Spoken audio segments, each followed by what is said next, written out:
Every night, Eleanor stole. Not gold, not jewels, books. From her father's study, from her brother's tutors, anything they said she was never meant to touch. London, 1553. A world where a woman could inherit wealth but never knowledge. Where men were taught to think and women were taught to be quiet. But Eleanor Ashby refused to be quiet. By candlelight, she taught herself. Latin at 12, mathematics at 14. By 20, she understood trade, profit, and finance better than most men doing business in London. She wasn't supposed to be brilliant, but she was. And that is what drew her to him.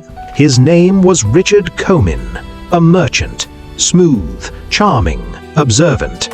He saw her intelligence and something else, her beauty, her innocence, her hunger to be seen. So he approached her carefully, not as a businessman, but as a man in love. He spoke gently, listened closely, made her feel understood.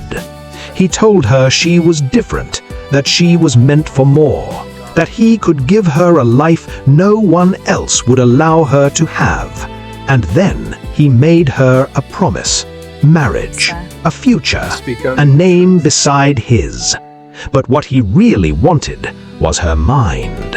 Eleanor believed him, not because she was foolish, but because no one had ever looked at her and seen her value before. So she gave him everything, her ideas, her strategies, her understanding of trade and money. For 2 years, she built his success, quietly, invisible. His profits rose, his reputation spread.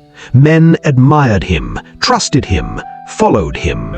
And then one morning, he stood before powerful men and claimed it all as his own. Eleanor stepped forward, calm, precise, unafraid. These projections are not yours, Mr. Comyn. You are overstating your profits and hiding losses by delaying your records. If this is presented as truth, it is not innovation. It is deception. Silence. The room shifted. Because she wasn't guessing, she was right. And in that moment, Richard Comyn realized something dangerous. If she was believed, he would lose everything. So he smiled and told a different story. Gentlemen, forgive her. She is troubled, unstable, a woman given to peculiar obsessions. Then he went further, crueler, smarter. She is disappointed. I once offered her marriage, but I chose not to proceed. Since then, she has taken a personal interest in discrediting me. The room changed, not because his words were true, but because they were convenient. It was easier to believe that a woman was bitter than to believe a man had lied. Eleanor tried to speak, but it was already over. By nightfall, her family had heard, not her truth, his version. They did not ask questions.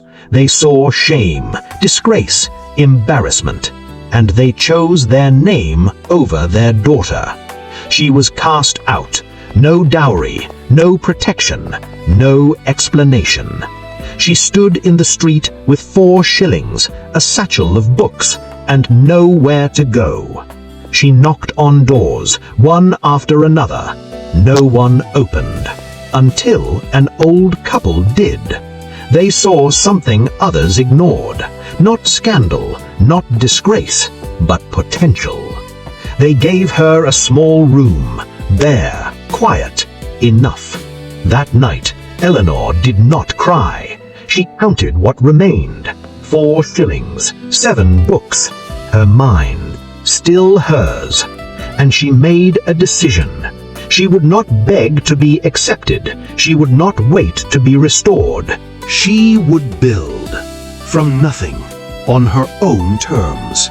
So she began with the only thing she had left, her ability to see what others ignored. By day, she worked quietly, helping the old couple, moving through streets where no one knew her name, invisible again. But at night, Eleanor listened. She passed through narrow alleys, stood near taverns, lingered outside merchant houses, not seen, not noticed, but always listening. Because men speak freely when they believe no one important is listening. She heard everything. Who was losing money? Who was lying to their partners? Which merchants were drowning in debt but pretending to stand tall? And each night she returned to her small room, lit a candle, and wrote patterns, names, mistakes. She began to see something clearly. London's wealth was not built on strength. It was built on illusion. And illusion always leaves cracks. Weeks passed, then months, until one day she decided to step out of the shadows. There was a merchant, Gilbert Marsh, a textile trader on the edge of ruin. Eleanor had been listening to his dealings for weeks. She knew exactly where he was losing money. So she approached him, not with confidence, not with pride, but with certainty. She placed a single sheet of paper in front of him.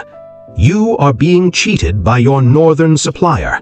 They have been reducing your cloth weight little by little over time. It is small enough not to notice, but large enough to ruin you.